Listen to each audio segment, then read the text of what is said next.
स्त्री का घर रुला देने वाली कहानी। तुम्हें कितनी बार बताया है, मेरे तैयार होने से पहले मेरा नाश्ता तैयार हो जाना चाहिए। शादी के 25 सालों बाद भी मुझे क्यों बार बार एक ही बात बतानी पड़ती है श्वेता? तुम तो आराम से घर पर रहोगी, मुझे काम पर जाना पड़ता है। तुम हो कि हमेशा बेवकूफ़ों जैसी हरकत करती हो। अगर तुम या जानबूझकर करती हो तो याद रखना, मुझसे बुरा कोई नहीं होगा। आज भी रोहित का पारा चढ़ा हुआ था। इन कटु शब्दों में अपना गुस्सा उतारते हुए, गीला तौलिया कुर्सी पर फेंकते हुए रोहित गुस्से से श्वेता की तरफ देखने लगा।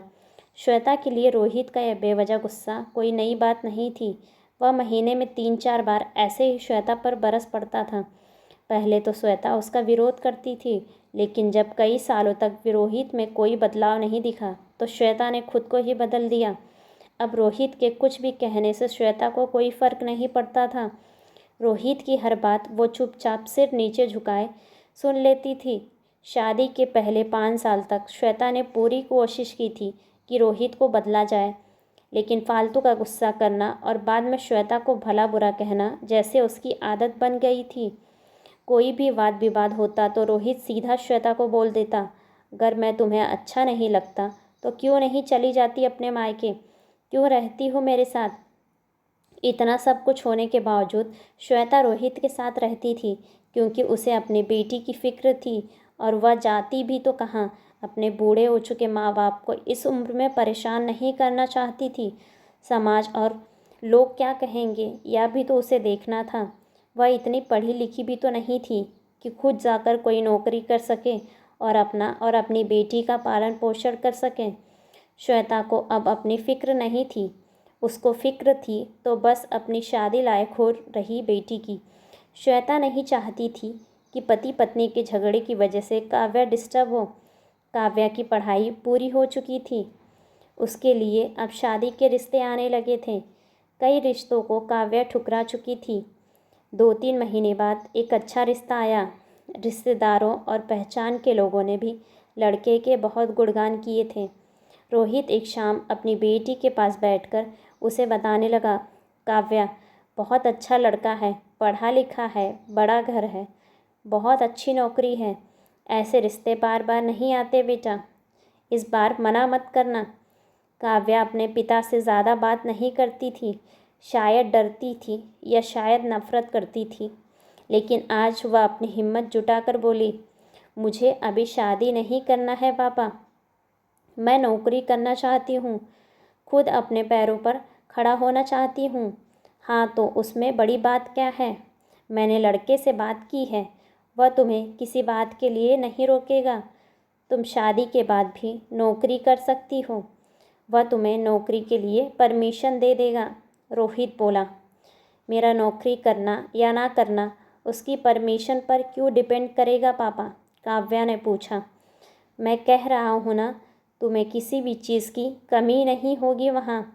ऐसे रिश्ते बार बार नहीं आते, इसे ठुकराओ मत, बहुत खुश रहोगी तुम वहाँ। रोहित बोला, पापा क्या मैं उतनी ही खुश रहूँगी जितना मम्मी इस घर में खुश है?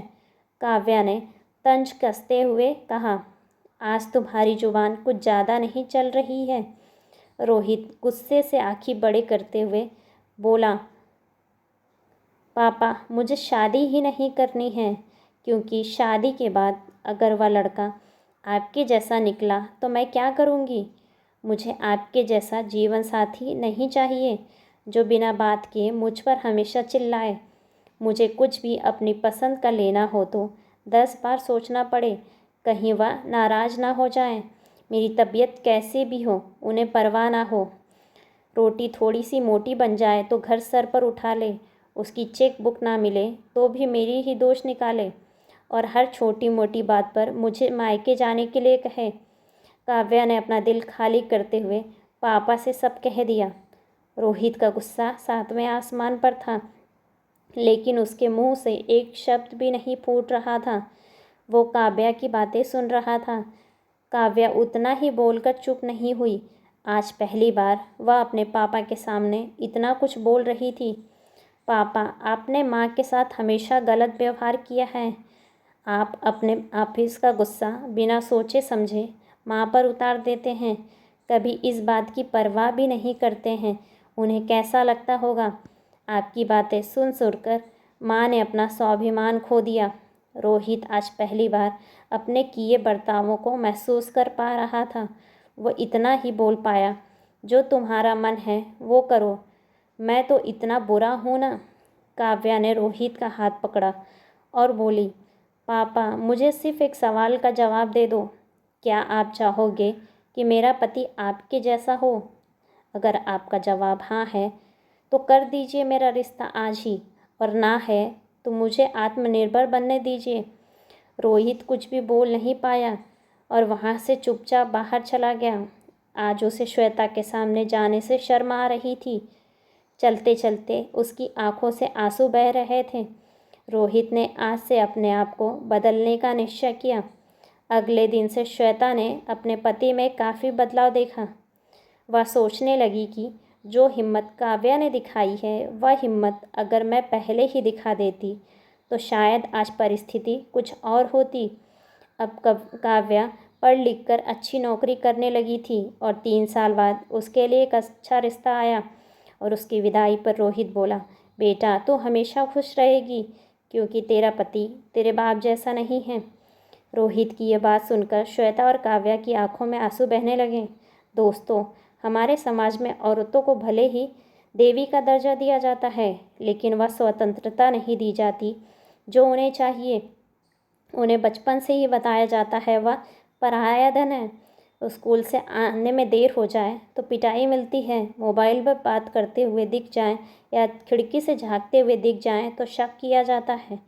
माँ बाप का घर तुम्हारा नहीं है, पति का घर ही तुम्हारा घर है। जीवन भर यह बातें बता बता कर उन्हें ससुराल भेज दिया जाता है और एक दिन किसी छोटे मोटे झगड़े में ससुराल वाले से उन्हें सुनना पड़ता है कि इस घर को छोड़ दो और मायके चली जाओ। अब आप ही बताओ दोस्तों, ऐसी स्त्रियों का सच्चा घर कौन सा? आखिरकार वह किस घर को अपना कहें? आशा करते हैं कि आपको ये कहानी पसंद आई होगी। अगर पसंद आई है तो वीडियो को लाइक करें, चैनल को सब्सक्राइब करें और अपने विचार कमेंट्स बॉक्स में ज़रूर बताएं। धन्यवाद।